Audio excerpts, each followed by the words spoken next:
Welcome to the latest edition of the Stephen A. Smith Show, coming at you as I love to do every weekday over the airwaves of ESPN Radio and ESPN News, 250 plus markets across the United States of America, plus ESPN Radio on Sirius XM Channel 80, plus ESPN Radio simulcast over the live national television airwaves of ESPN News. Number to call up as always is 888-SAY-ESPN. That's 888-729-3776. The Stephen A. Smith Show is being brought to you by new Shell V-Power Nitro Plus Premium Gasoline. Now with 4 levels of defense against gunk, wear, corrosion, and friction. Time for Straight Talk, brought to you by Straight Talk Wireless. Best phones, best networks, no contracts. Lots of stuff to get into. Congratulations, first and foremost, to the reigning, defending 2-time NBA champions on a quest to three-peat. That would be the Golden State Warriors, who knocked off the Portland Trail Blazers in an OT win last night, 119-117 in overtime. Steph Curry ended up dropping 37 points. He had a triple-double. Draymond Green, he also had a triple-double. 2 teammates, 2 members of the starting 5, both had triple-doubles, knocking off the Portland Trail Blazers. Props to Damian Lillard, who played hurt and injured. Obviously, C.J. McCollum didn't have the greatest series in the world, but I think he's a stud. I think he's arrived on the scene as somebody who is special that we should keep our eyes on in the years to come because he's a special talent. I love me some Damian Lillard. And even though, Steph Curry had a better series, and I think Steph Curry is the better point guard and the better player, to me, it doesn't take away from the reality and the fact that Damian Lillard had a better year. Considering the circumstances, I think he did more with less, and to me, he deserves first team All-NBA. But there is only one Steph Curry. Steph Curry is the greatest shooter this game has ever seen as far as I'm concerned. He's the greatest shooter that I've ever seen in my lifetime. He warrants discussion as to one of the greatest players of all time because of those realities. Klay Thompson and him make up the best shooting backcourt I have ever seen. And I have to tell y'all this as I'm sitting here because I'm doing the show from Toronto, Canada. Yes, I did have to go through customs. Yes, they kept me for 90 damn minutes. Yes, I'm unapologetic about the fact that I am actually rooting against the Toronto Raptors because as fabulous as I think this city is phenomenal, ladies and gentlemen. It is a gorgeous mosaic personified. It is a mosaic the likes of, dare I say something you have never seen. It is special in Toronto, but I digress. Getting here is a problem. Getting here is a problem, and I'm not getting away from that. Now, listen, I'm an American citizen, okay? And I understand that, getting into the country is supposed to be difficult, but damn it, I didn't think getting into Canada was going to be that difficult, but it is. And I don't have global entry. And boy, did I pay for it yesterday. I know I'm whining. I know I'm complaining. I don't give a damn. I told y'all. How is it that I'm on a plane full of people coming from New York to Toronto, Canada, and I'm the only individual on the entire flight that they sent to the immigration line? How'd that happen? Think about that, ladies and gentlemen. I'm the only dude. Me. I was on the plane. I'm the only dude that they sent to the immigration line. They must have been watching me on television and hear me on radio and said, we're going to put him through this on purpose. I'm trying to tell you. I landed here 2.5 hours before I got to my hotel. That's how long it took me to get through customs, to the baggage claim, to get my luggage, then had to go to some spot to wait for my car service and all of that other stuff. Utterly ridiculous. I don't deserve this. And that's why I'm not going to root for the Toronto Raptors. Hopefully this is my last trip here for this season because by next year I'll have global entry and won't have to go through this nonsense. But I digress. Neither here nor there. Let me get back to the point of my discussion. Looking at this series with Toronto and Milwaukee, I was of the mindset that if you're the Golden State Warriors, you needed Kevin Durant to win the finals. After watching Golden State, albeit against Portland, I'm not so sure that is true. It almost seems to me it don't matter who the hell the Warriors are playing. They're just a well-oiled machine. They're capable of amping it up at any given moment, any damn time they want. It's just inescapable. Steph Curry is such a phenomenal shooter. Klay Thompson, who didn't shoot that great in this series. It seemed like every pressure shot that mattered, he made them. Draymond Green, you see how fast he looks pushing the ball up the floor, being the point forward that he is? You see that? And then we got guys coming off the bench. McKinney, Looney, Cook. They're giving you quality minutes. And they are balling. Jordan Bell right away. Look, man, I mean, Sean Livingston. Andre Iguodala was hurt last night. Even though he played, I'm just looking at them. Ladies and gentlemen, I'm trying to tell you right now, this is something special to behold. You cannot summarily dismiss what you have seen from the Golden State Warriors. And right now, I'm literally at a loss, wondering who the hell's going to beat them. Because I don't think they could be beat. I'm just watching them right now. They're a well-oiled machine. Now, don't get me wrong. Let's not be stupid and act like they are better. They are better without Kevin Durant. Let's not be stupid, because that's just sacrilegious. Let's not be dumb. But I will tell you that I'm incredibly impressed with Steve Kerr. I'm incredibly impressed with this coaching staff. To have these dudes ready, and for these dudes to barely play during the regular season and to show up and show out the way that they did last night, I can't say enough about them. I really, really can't. I kind of felt bad for Portland. Again, Lillard isn't 100%. He dropped 28 and 12, but on 45% shooting. And CJ McCollum showed up last night with 26 points on 45% shooting as well. And this kid, Myers Leonard, dropped 30, 25 in the first half. But the reality is that they lost to a better team. Portland was just completely overmatched because you can't afford to make mistakes. You can't afford to make mistakes. It is what it is. Portland is a good team, but Golden State is special. And they're about to three-peat. And I've said it before, their inspiration is their last hurrah at the Oracle. I didn't think they were going to lose before going to the finals, and that's what I see here as well. So it is what it is. This is what we're looking at here.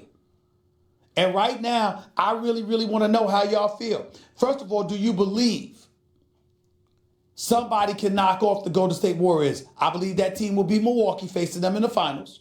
But do you believe Milwaukee or Toronto can beat this team? And if so, how you going to pull it off? And do you believe they're a team that doesn't need Kevin Durant? I still say they do. Which is why I don't have a problem. And oh, by the way, speaking of Kevin Durant, let me be very clear. Kevin Durant made news yesterday because my buddy Chris Broussard has his own radio show on Fox Sports, The Odd Couple with Rob Parker. These are two of my lifelong buddies in this business. So there's an extra level of affection and love that I have for both of them. They are not colleagues. They are friends and brothers. So yes, I compete against them. They had a different network and all that other stuff. But in the interest of full disclosure, y'all need to understand that while if I was in the same time slot as them and I was going up against them, I would try to take them out. Make no mistake about it, because that's just what I do. But understand, they're my brothers and I love them. They are my friends. And I'm incredibly proud of what they're doing, working with one another right now. Having said all of that, Chris Broussard made news by talking about Kevin Durant and how the way the Golden State Warriors are looking, this is Kevin Durant's worst nightmare. Then Kevin Durant put up a tweet basically questioning, really, this is my worst nightmare, bro? Sort of knocking down that theory, debunking that theory or whatever. I agree with Kevin Durant. I don't agree with Chris Broussard. It's not his worst nightmare. See, here's the problem, and this is the problem that I have, and this is why I have to come to the defense of Kevin Durant. There is no one that was more critical than me of Kevin Durant going from OKC to Golden State.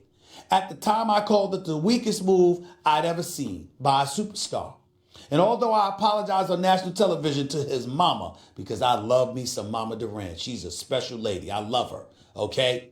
The reality of the situation is I'm glad I apologize, because people have misconstrued what I said to indict Kevin Durant's abilities, which I think should require immediate drug testing.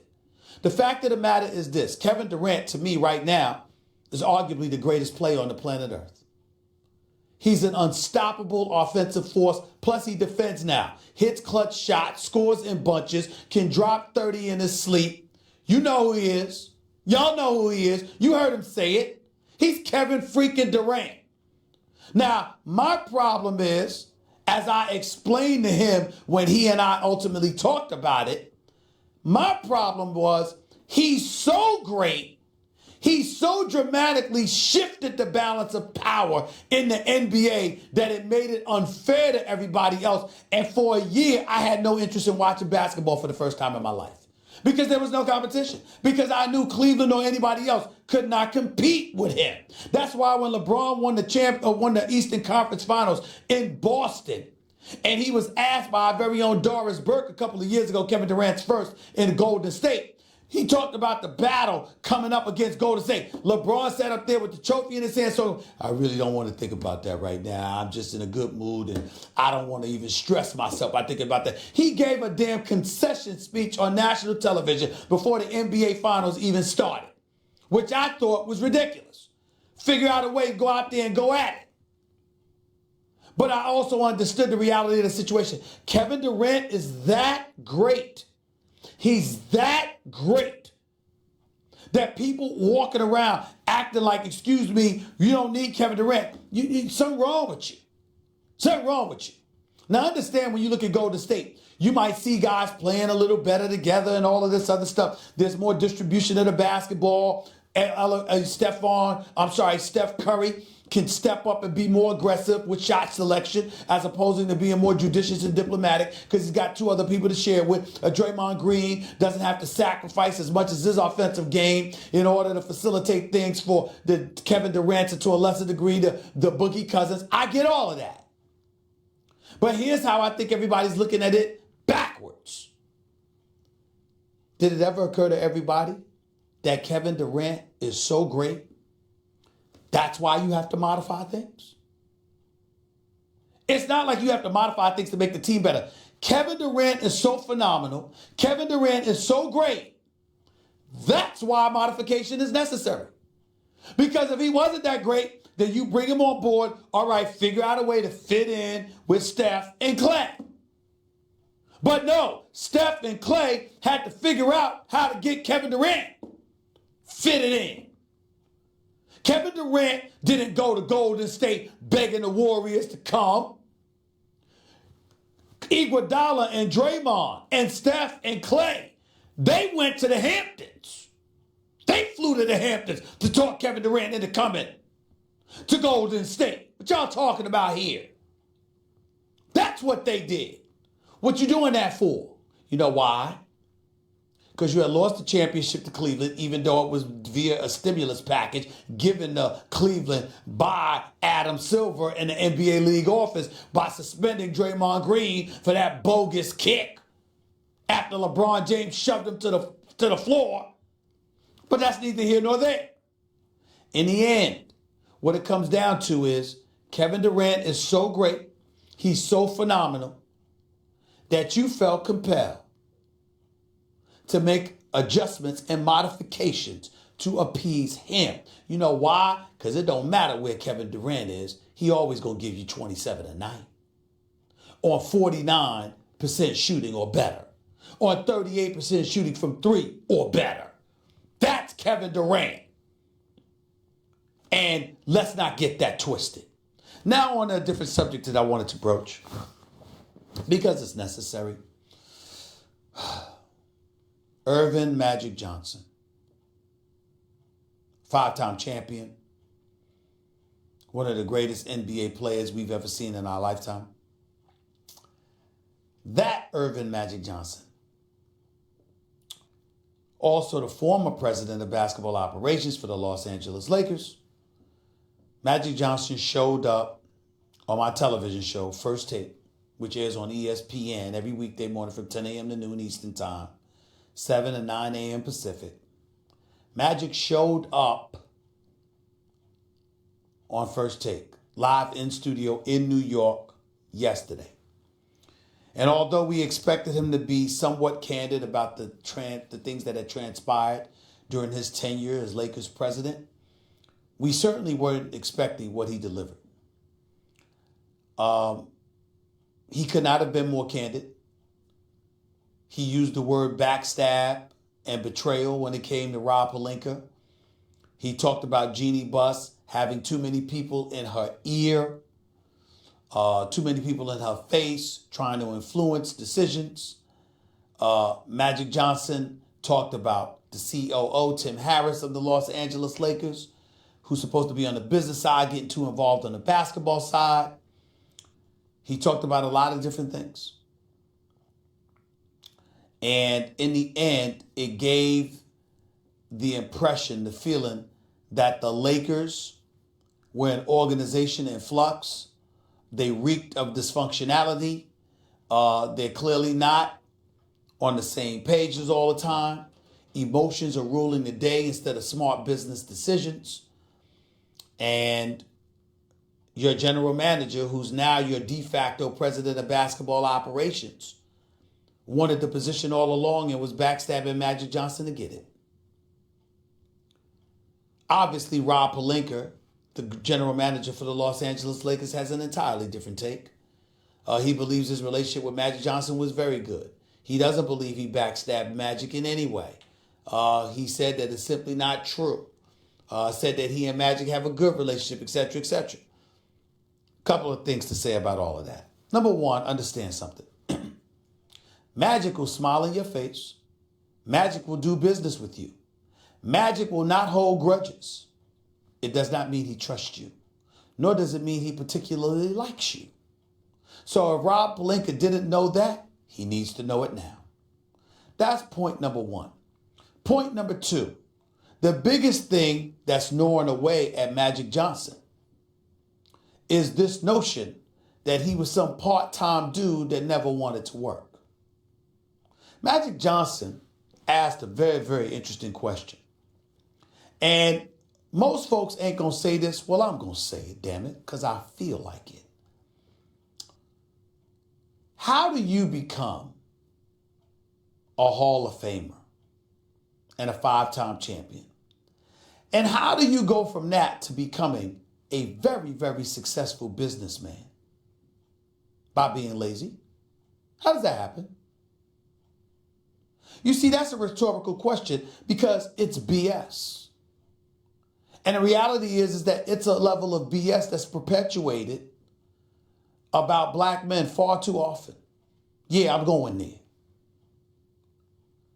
If you want to rake the nerves of a hard-working black man, question his ethics from a work ethic perspective and watch what happens. Look throughout history, and it's one of the things that has plagued our community on many, many occasions. The stigmas and stereotypes that are rife with inaccuracies about effort-related matters. Like folks don't want to work.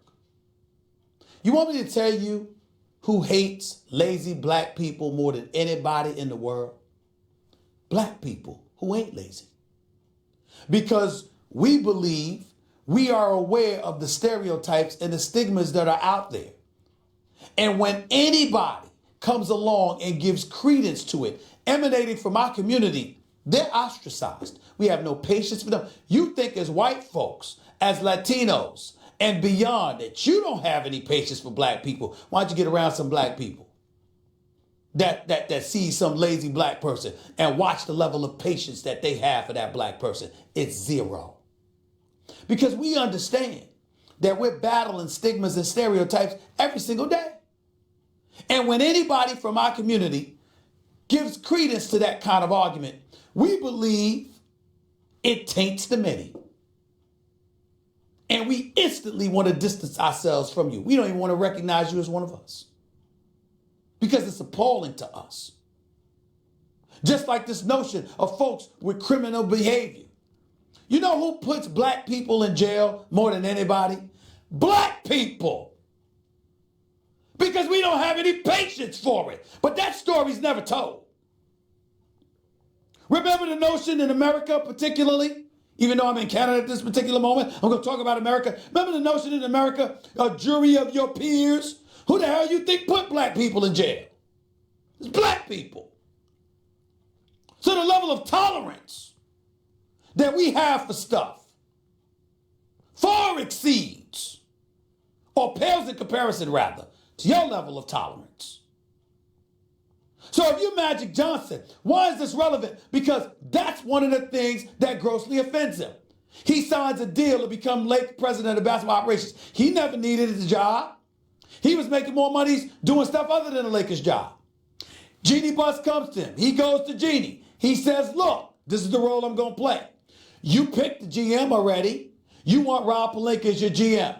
You want Linda Rambis in your ear. You want Tim Harris as your CEO. You want to listen to him about basketball-related matters, along with a plethora of other people, because it's a family-oriented business. And you care about these people, and what they say matters to you, even though they might not know a damn thing about basketball for all we know. I'm not saying they do or don't.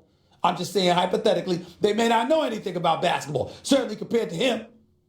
So he said, okay, you don't want me to hire my own staff. I'd like to hire my own people. But since you want to do it this way, let's understand something. Let them go out, pound the pavement, bring the best quality information before me, and based on that, I will make a decision as to what direction we need to go in. How is that lazy, ladies and gentlemen? How is that being a part-time employee? If responsibilities have been allocated, what's the problem? Everybody want to act like, oh my goodness, you can't be doing but so many jobs. Why not? We do it in this business. I don't see ESPN saying, Stephen A., we want you to just do one job. I don't see ESPN saying, Will Kane, you got your nice radio show. Stick to that. Don't show up on First Take. Last time I checked, Max Kellerman had a boxing show. What's he on First Take for? You think, Jimmy, you think the boss of ESPN or the executive VPs got one job, a one-dimensional job? How about Fox? How about Comcast? How about ABC, NBC, CBS? You think people got one job? You know what I mean? Responsibilities, people showed up. How come Magic Johnson couldn't do that? Why all of a sudden is it beyond the realms of comprehension that, oh my God, one of the greatest basketball players to have ever lived, it's asking too much of him for us to bring him solid basketball information and for him to be an overseer making basketball decisions while still being a businessman? How is that beyond the pale? The answer is that it's not. Folks just try to make it seem that way because you want to dictate and limit what people can do and what they're allowed to do. And then when they transcend beyond realms that you've designed for them, you accuse them of being undisciplined. You accuse them of being unfocused. You accuse them of being lazy and part-time workers. Good luck with that. Because Magic Johnson did a few things wrong. And I'm willing to concede that. But when it comes to that issue, I'm here to tell you, he has a damn warrior fighting on his behalf. And his name will be Stephen A. Smith. I'm not going to sit idly by and allow people to do that to him. Call him whatever you want. But don't imply that he's lazy. And that he's part-time because he wasn't in the Lakers facility when his damn offices look better than most of the suites in the Staples Center. Don't do that. Don't act like you can. Rob Pelinka, make up your mind. You said you had a good relationship with him. Said y'all talked all the time. Then what is everybody doing implying that he was asleep on the job or couldn't be reached or something? Which one is it? How about you, Jeanie Buss? Your sister. I've got a few issues with some of the decisions that Magic Johnson made as president of basketball operations. Work ethic ain't one of them. I always knew he was an overseer. He made that very, very clear. It was somebody else's job to pound the pavement, not his. 888-SAY-ESPN. That's 888-729-3776. That was Straight Talk Wireless. Everything for less, only at Walmart. We'll get to your calls and more in a minute. It's me and you, the callers for today. I don't need no damn guest. I'm in Toronto. You got a Game 4 of the Eastern Conference Finals going on tonight. So I'm not going anywhere, and I'm ready to take y'all phone calls at 888-SAY-ESPN. That's 888-729-3776. You're listening live to the Stephen A. Smith Show, ESPN Radio and ESPN News. By the way, let's talk about Chad. Last year, he was working 2 jobs, trying to make ends meet, barely staying above water. In February, Chad started his information technology career, making more money, doing something he loves. Don't love what you do? Go to Marketplace. I don't recall at any time when he's lied to me. Nothing like that. I don't have any problems with Rob Pelinka. He's never done anything to me, ever. But as I've told Rob Pelinka to his face, as I've told him on the phone, as was validated and authenticated today by Earvin Magic Johnson, his reputation is horrible. Agents, league executives, scouts, player personnel directors, everywhere you turn, the one word that is continuously, damn it, perpetually associated with the name of Rob Pelinka is liar. Until today. Magic Johnson called him a backstabber. Identified him plain as day. Magic Johnson came on first take, wanted to fire Luke Walton. There was some change in that regard. I thought I had power over basketball operations. Come to find out that I wasn't the final say. It was going to be Jeannie, and there was too many people that she was listening to, including Tim Harris, Chief Operating Officer for the Los Angeles Lakers on the business side for years. Wasn't supposed to be in basketball operations. Magic says he was. He was infiltrating. He was messing around. He had no business on that side, but he was on that side. Magic didn't like that. Wanted to fire Luke Walton. Originally, the okay was given. Then all of a sudden, they reneged on that. But the ultimate thing was Rob Pelinka. Practice facilities and Lakers offices. Where's Magic Johnson? Where's Magic Johnson? Knowing Magic Johnson wasn't there. Trying to bring attention to the fact that Magic Johnson wasn't there. Where did you hear that before, ladies and gentlemen? Did I not tell you months ago? This is what was happening. I said it. I said, I don't know whether it's true or not, but that's what's being said. It's getting back to Magic Johnson, and Magic Johnson is going to have a problem with this. Don't let me go into the archives and find out what I told you.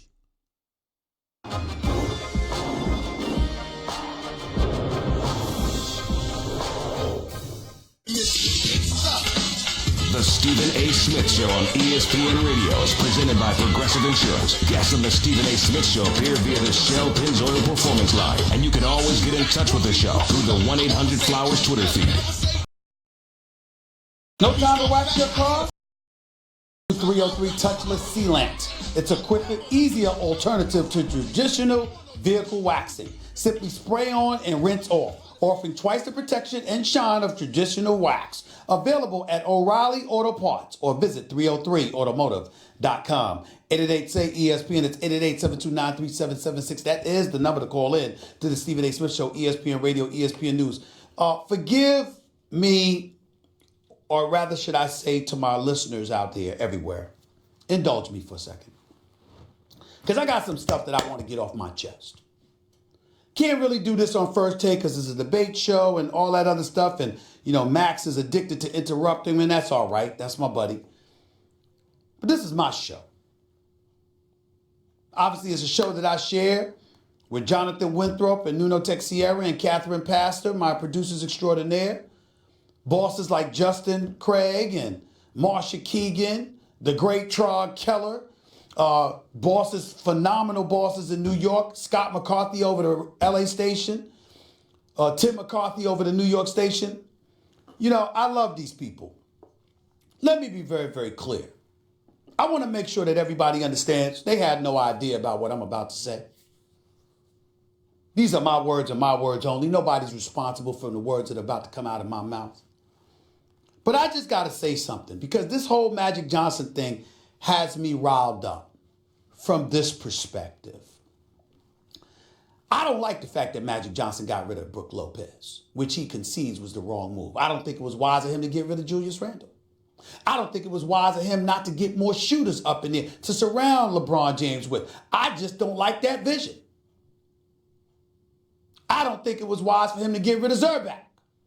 I just don't think it was wise. I know he had explanations for everything other than Brooks Lopez. I respectfully disagree. I can't even express to y'all enough how many arguments I've gotten in with Magic Johnson about picking Lonzo Ball with the number 2 overall pick. I know Lonzo can play. I know Lonzo has a great upside. I know that Lonzo can end up being a star one day. But damn it, I disagreed with Magic Johnson. And he and I butted heads because that's my brother. We go back a long way, decades. Magic's my man. Love him. He's family to me. Magic Johnson and I had butted heads over Lonzo Ball from before he drafted him. I didn't like him. Not with the number 2 overall pick. Because to me, you don't get to look at Lonzo in a vacuum. You got to look at Jason Tatum at 3. You got to look at De'Aaron Fox at 5. You got to look at Markkanen at 7. You got to look at Dennis Smith Jr. at 9. You got to look at Malik Monk at 11. You got to look at Donovan Mitchell at 13. These are all players you could have had instead of Lonzo Ball. So when you want to get on Magic Johnson about that, Magic Johnson will be the first to tell you, you got my man Stephen A. Smith, this company, getting on me about that because he and I have been butting heads forever about that. But when you attack this man's work ethic, it's something that rakes my nerves. Now, people sit up there and talk to you about, well, you know what? It's yeah, there goes Stephen A. It's about race. No. It's about a perspective that touches on the racial differences.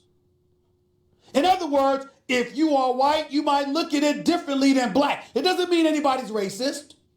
It doesn't mean racism is a part of the process. It means that your perspective on things differs from ours. How in God's name are you a champion 5 times over? Arguably the greatest point guard we've ever seen in the game's history. Unquestionably, one of the top 50 players we've ever seen in the game. A champion and a leader. And then you transition from the world of sports to the business world during a time when most folks never believed that an athlete could do that, let alone a black athlete. He did it. And the narrative about him now is associated with laziness, part-time worker, when he had an agreement that allocated responsibility to other people and he would play the role of overseer and it was agreed by all parties. Y'all don't have a problem with that? You don't have a problem with that? I do. It's disgusting. It's insulting. No wonder why he came to hell on First Take and went the hell off. Why shouldn't he? You didn't sit up there and say, we disagree with Magic's basketball decisions. You question whether or not he worked. You lacked appreciation for the basketball acumen he showed on the court. I look at Brandon Ingram. We ain't calling him a scrub. I'm looking at Kyle Kuzma. We ain't calling him a scrub. You got people all over LA talking about Lonzo Ball, Josh Hart. Who recruited LeBron James? Now, I believe he was coming to LA anyway, but who did LeBron James wait to come to his door before he said yes?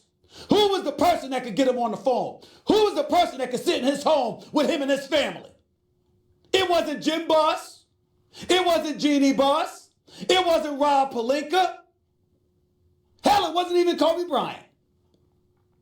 It was Earvin Magic Johnson. That's who it was. And you would talk about him this way? And and this is the part that really gets to me, that I said I had to brace myself to make sure that everybody understood exactly where I was coming from. When the hell does it stop? Ladies and gentlemen, I'm going to get a bit personal here. I apologize to ESPN, but it's on my mind. It's in my spirit.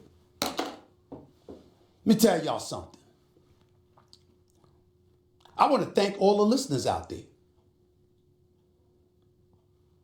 Stephen A. Smith Show on ESPN Radio and ESPN News is thumping. I don't know about everybody else. The show's winning. We winning because of y'all. Because y'all listen to me. Because y'all watch me.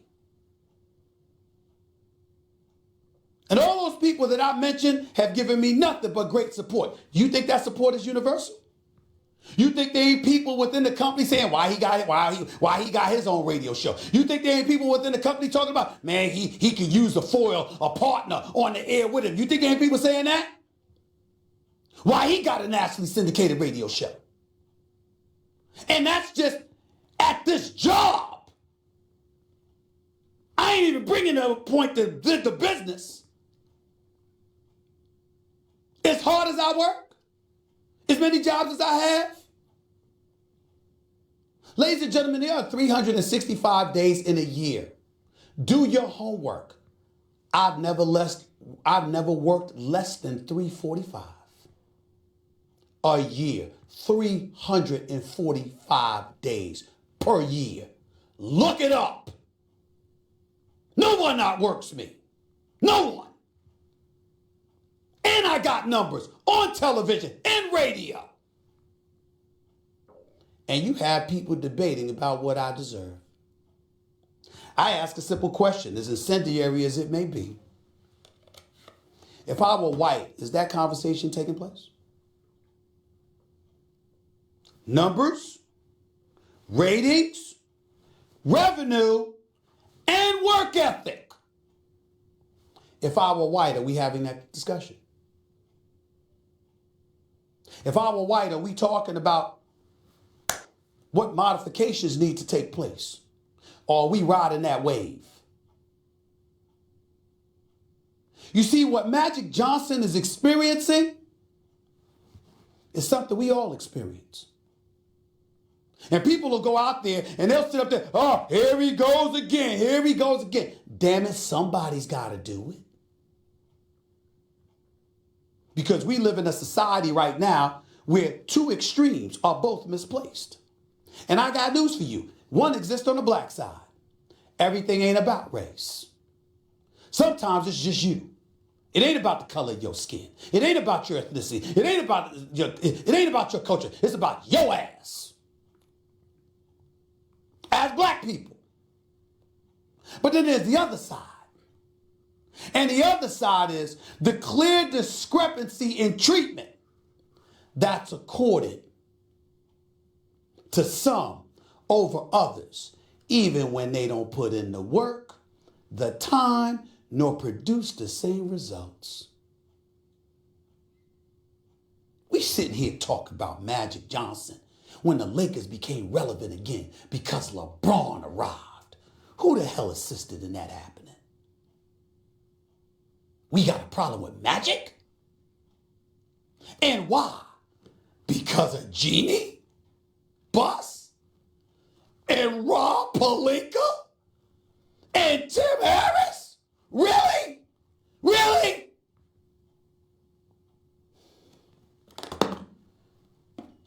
Go to break before I go to hell off. The Stephen A. Smith Show is being brought to you by Barbasol. Hey, sports fans. Barbasol is offering you a chance to score big when you join the Barbasol Shave Club. Grab your premium starter kit for just $1.99 today with code SHAVE. And you know who Rob Pelinka has me thinking about? O.J. Simpson. That's right, I said it. And you know why I'm thinking about O.J. when I think about Rob Pelinka? Was that a strong denial? Was that vehement enough?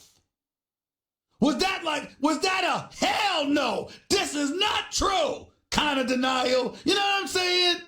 I mean, is it just me? Is it just me, ladies and gentlemen? I'm just asking.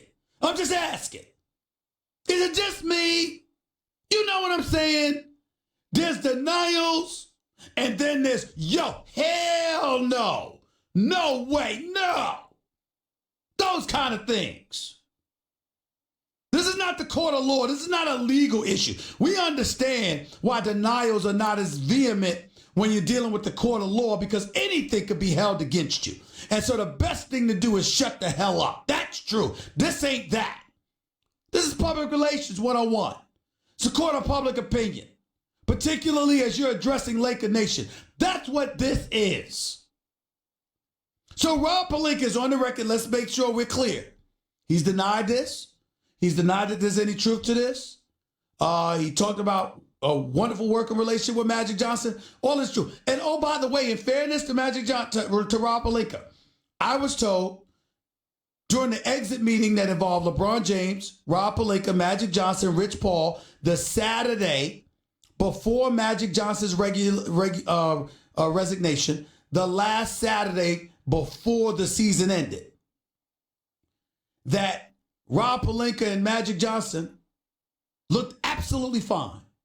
Didn't appear to be any problems whatsoever. They seemed completely on the same page, perfectly aligned with one another and getting along. So anything that happened must have happened from that Saturday to that Tuesday when Magic Johnson abruptly resigned. Tuesday or Wednesday, whatever day it was. All I'm saying is it just me, John? I mean, if somebody says something like that about you, don't your denials need to be a bit more vehement than that? I'm just saying. That's just me.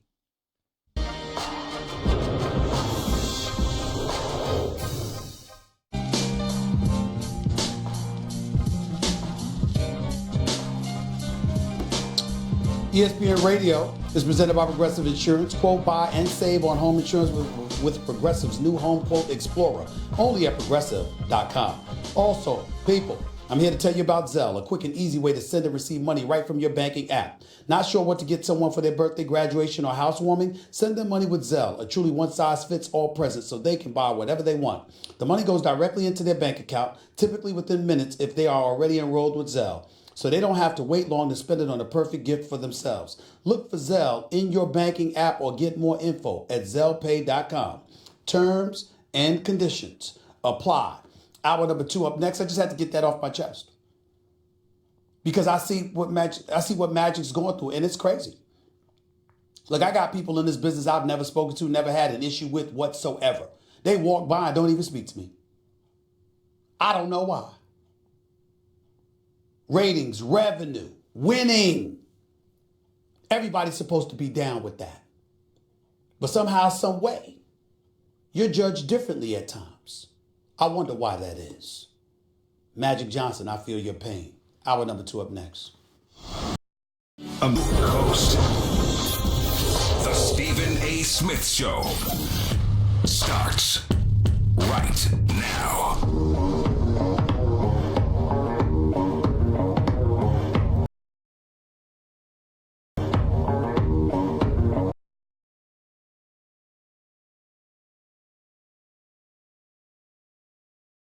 The Stephen A. Smith Show, here with you over the airwaves of ESPN Radio, ESPN News, coming at you as I love to do every weekday. Number to call up as always is 888-SAY-ESPN. That's 888-729-3776. I'm coming at you live from Toronto, Canada, site of Game 4 tonight, Eastern Conference Finals between the Milwaukee Bucks and the Toronto Raptors. Raptors down 2-1 in the series, have an opportunity to tie, or if they lose, they will be on the brink of elimination for Thursday night's Game 5 in Milwaukee. If you missed my opening segment, go check it out on demand in the Stephen A. Smith podcast, brought to you by Capital One. Capital One is reimagining banking, offering accounts with no fees or minimums that can be opened in 5 minutes. Capital One, hey, what's in your wallet? Capital One, N.A., member FDIC. By the way, need seats to a game? Download the Vivid Seats app and enter promo code CHAMPS at checkout to get 10% off your first order. Don't buy just any seat. Get a Vivid Seat. You know, before I get to the calls, Ezekiel Elliott for the Dallas Cowboys made news for the wrong reasons. Apparently he was at a concert in Las Vegas, Nevada, got into some kind of ruckus, whether accidentally or intentionally, shoved a security guard to the ground. He was put in the handcuffs, but ultimately the security guard had no desire to press charges. He was not arrested. He was let go. Let me say this. Ezekiel Elliott has found himself in too many uncomfortable situations. I'm going to tell you what I would do. He's a stud. I'm not trying to lose him. Nor am I trying to shortchange him because I think he deserves his money as a football player.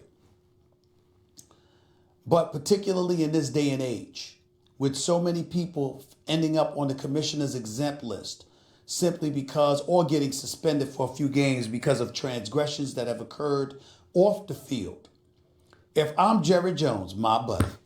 If I'm Stephen Jones, my buddy. We all going out to drinks in the near future, ladies and gentlemen, because I like those guys. I reckon I do. Let me say this to you. I would stall any negotiations that were scheduled to take place. I would not give Ezekiel Elliott his money for the immediate future. I would put all my resources into Dak Prescott. You know why? Because it's not just that he's a quarterback. It's not just that he's a quality quarterback that's succeeding Tony Romo and that has showed enough promise to lead the Cowboys into the future. It's because Dak Prescott is a leader. He's a responsible team leader. He is somebody that you can depend on because somehow, some way, he's going to make sure that he's there. He doesn't give you any kind of impression whatsoever since his professional career has begun that he has any inclination whatsoever to go down the wrong path and to find himself leaving you in a position where you regret paying him his money because of off-field transgressions. In other words, because of idiocy. Now, the Dallas Cowboys have their share of it. They have their share of it. You know, dudes that can't stay off the weed. Dudes that find themselves alcohol, weed, driving under the influence, etc. Man, this is the same Dallas Cowboys team that once had a dude get busted for stealing from a department store some cologne and a pair of drawers in the middle of the afternoon. I mean, you can't, man. I'm sorry. I just laugh every time I think about that. I'm sorry that I got to bring that up. That's why I never mention his name anymore. But I'm sorry I got to bring that up. That's one of the funniest stories I've ever heard in my life. Because I know what he was doing. Ladies and gentlemen, I'm just speculating. I have no facts to back this up. But I'm thinking, this dude, because they said he was living with somebody, why are you stealing cologne and a pair of drawers in the middle of the afternoon? Is it possible that you might have transgressed in some kind of way that you didn't want the person waiting for you at home to find out about? So you thought that cologne and a pair of drawers would disguise it? That's the only thing I can think of. Because what else makes sense? I'm quite sure you got some cologne and a pair of drawers at home. So why would you stop in the middle of going home to steal something like that? I mean, that's got to be the funniest story of the decade. It really, really does. I think it happened like back in 2015. But only a Dallas Cowboy would do something like that, which to me is one of my all-time funniest stories. It's just hilarious just thinking about it, okay? But having said all of that, you're the Dallas Cowboys. You're supposed to be turning over a new leaf. Got a defense for a change. An offense that's respectable, got a quarterback in Dak Prescott, got a number one receiver in Amari Cooper, got an elite running back in Ezekiel Elliott, got an offensive line with some stuff to prove, picked up Randall Cobb in the offseason, if I remember correctly. Cole Beasley is gone. I'm just looking at the Dallas Cowboys. Supposed to be turning over a new leaf. Don't give this man his money yet. Remind him there's a price to be paid for your transgressions. You could be messing with your own money. Remind him of that. And if you do that, I think that will go a long way. And oh, by the way, is that some girl whose face he's in? Is he getting in somebody's face? Did he just grab her? Didn't you just get in trouble over stuff like this? Ain't that what just happened? Zeke, come on, bro. I'm not telling them don't pay you, but you gotta be, see what we gotta put up on the screen right now, ladies and gentlemen? July 2016, questioned by police in domestic assault case. March 2017, pulled down a woman's shirt at a Dallas parade. July 2017, reportedly involved in an incident at a Dallas bar. November 2017, served 6-game suspension for personal conduct policy, okay? And now this. See, these are the kind of things that come up that stain and sully your name and your reputation. My brother, I don't take any enjoyment in talking about this. Stop giving us an excuse for doing so. 888-SAY-ESPN. It's 888-729-3776. You're listening live to Stephen A. ESPN Radio, ESPN News. Junior, you're live with Stephen A. Talk to me. Mr. Stephen A., good afternoon, sir. Very well done. Thank you. Hey, listen, I've got to first let me say this. You know, being a diehard Giant fan, I got to say my heart goes out for Ezekiel. I'm gonna pray that he gets his life together. But I want to get down to my point. People keep saying, including yourself, that Durant is the best player in the NBA, and I understand that. But until he leaves Golden State and take another franchise to win a championship, I'm not going to say that. Because there's only one player that's done that, and his name is LeBron James. Okay, let me ask you this question. What about LeBron James going to Miami and joining D-Wade and Bosh before he won? What about him going back to Cleveland and making sure Kyrie and Kevin Love were there before he won there? What about that? That was already stocked.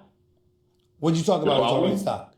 What are you talking about? I'm saying Golden State was already a champion. So No. That's not what I'm saying. I understand that. I'm asking you a question. I didn't question anything that you said about Kevin Durant. What I asked you about was LeBron.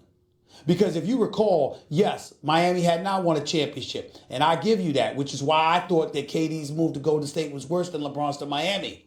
But what can't be ignored is the fact that Golden State was pushed to a Game 7 by the Oklahoma City Thunder with Durant there before Durant arrived.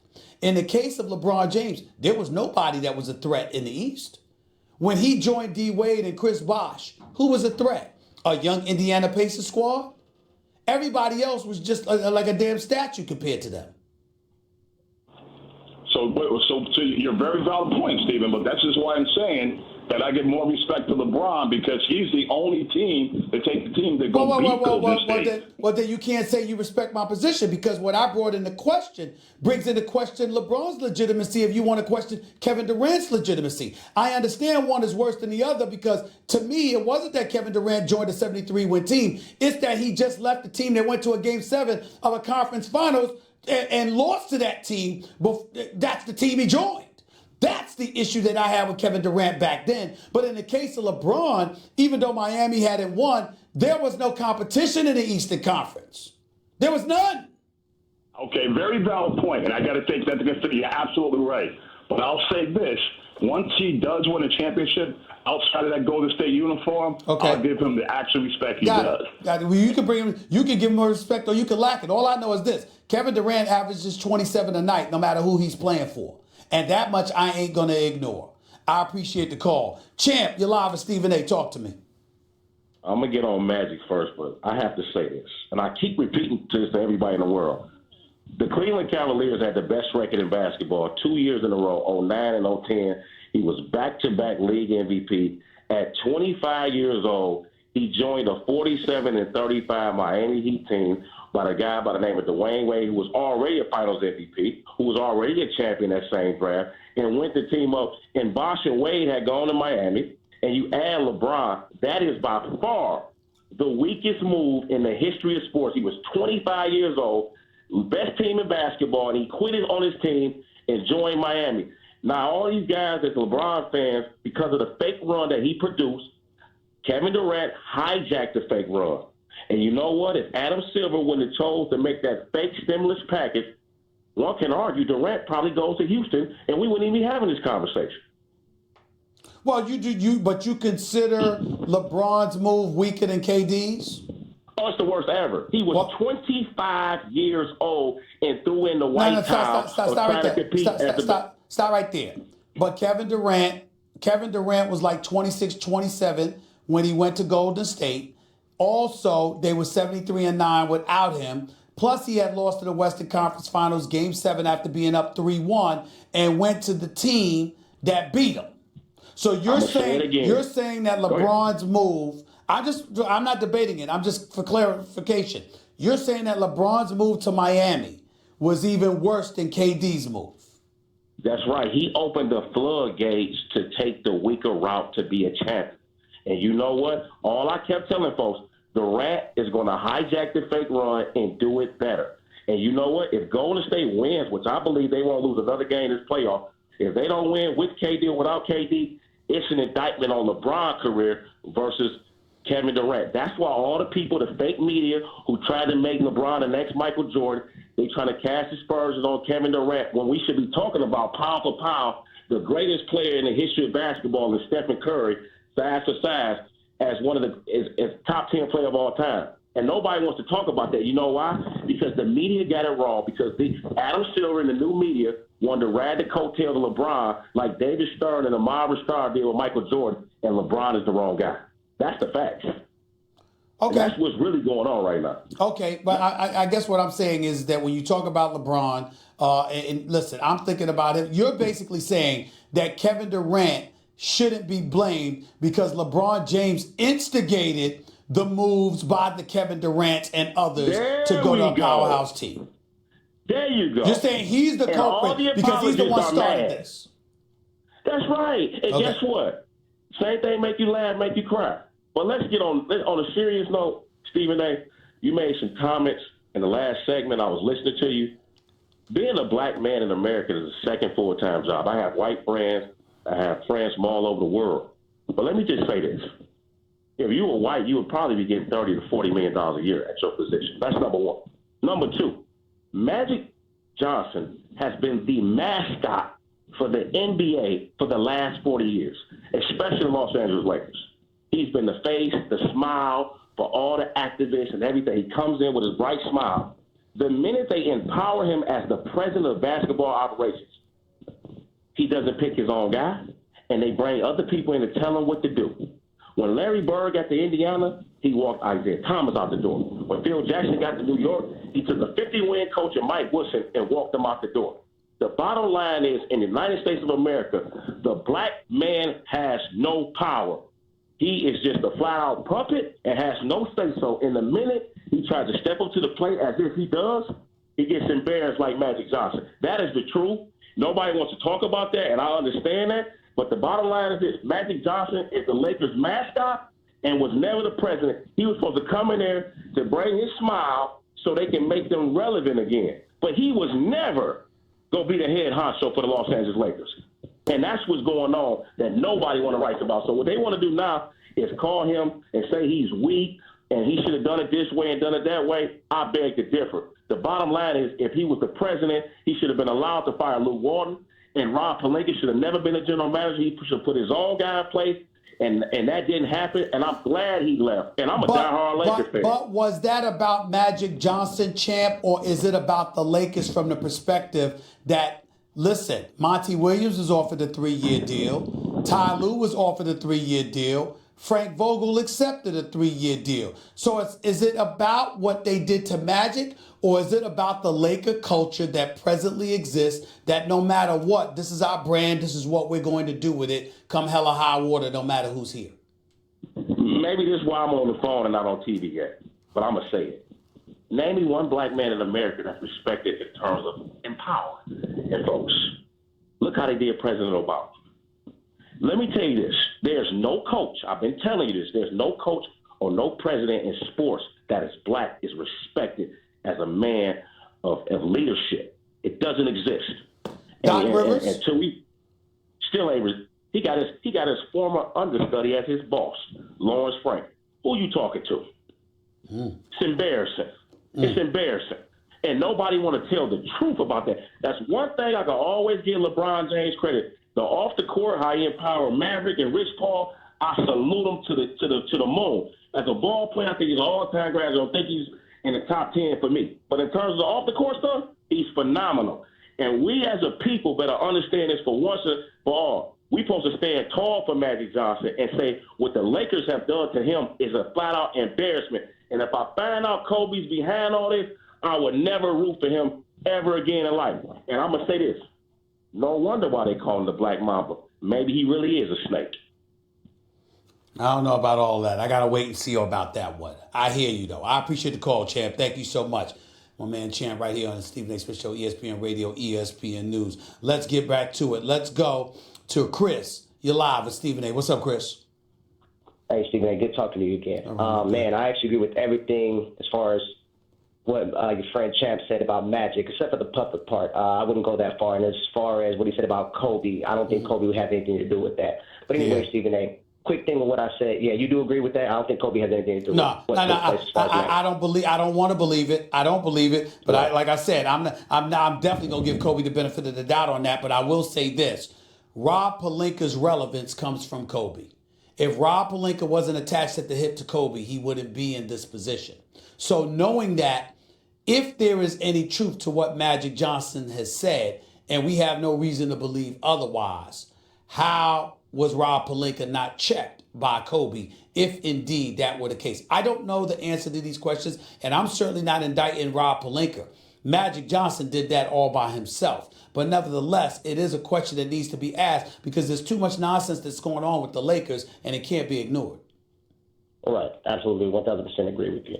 But quick question, Stephen A. Did you get a chance to see Frank Vogel and Rob Pelinka's press conference yesterday, or did you? No, did you I get just any saw snippets from that? clips. I just saw clips from it because I was too busy working. Okay. Well, there's a couple things that he said that really stood out. I doubt they're true, but tell me what you think. I actually wrote them down. He said that him and Magic had great combo 2 days ago, which would be 3 days ago because I didn't get a chance to speak with you yesterday. Then he also says that the backstabbing that Magic Johnson says is not true. What do you think about those two comments?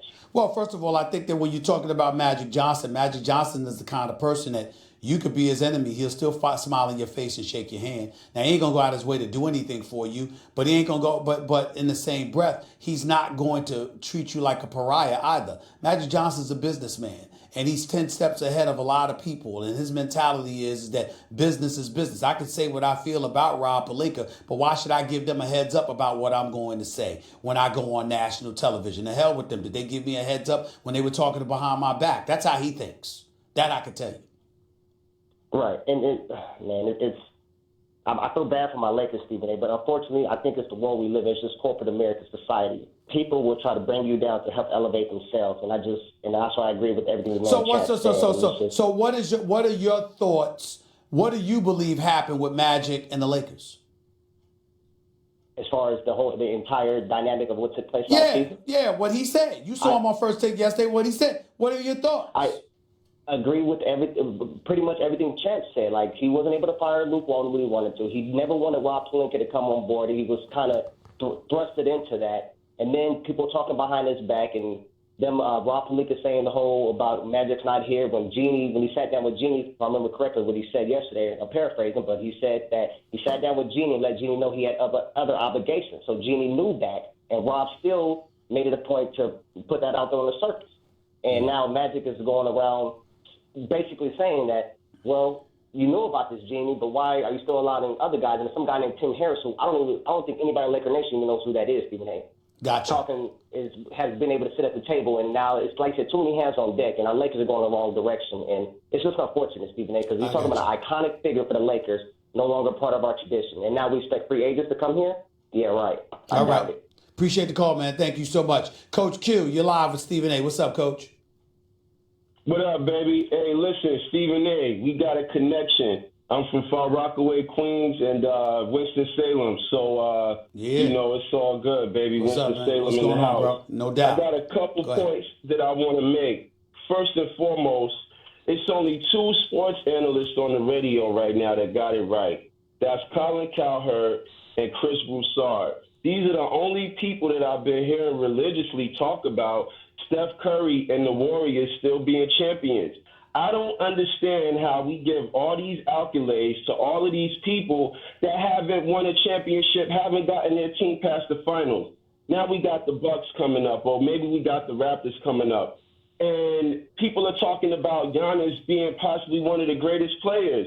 Excuse me, we've won 3 championships already, and I don't understand how all of these people get thrown into the conversation that haven't accomplished anything. Well, they jumped into the conversation because kind of the year that you have in the MVP candidate, and then you see some vulnerabilities on the part of the Golden State Warriors up until now. You got to remember listen.